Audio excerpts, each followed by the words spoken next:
சித்தர் பூமியாய் சிவலயம் காட்டும் அண்ணாமலையே போற்றி. சிவ ஓம் நம சிவாய.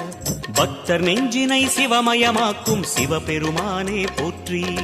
ஹர ஓம் நம சிவாய.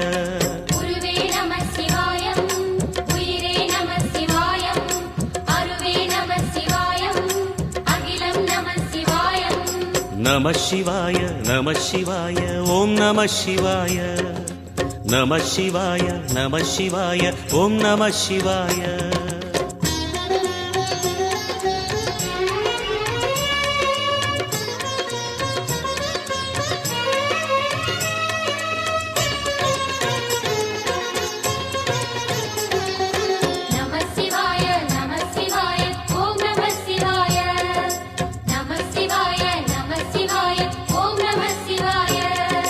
அன்னை உமைக்கு இடமாய் உடலில் ஆலை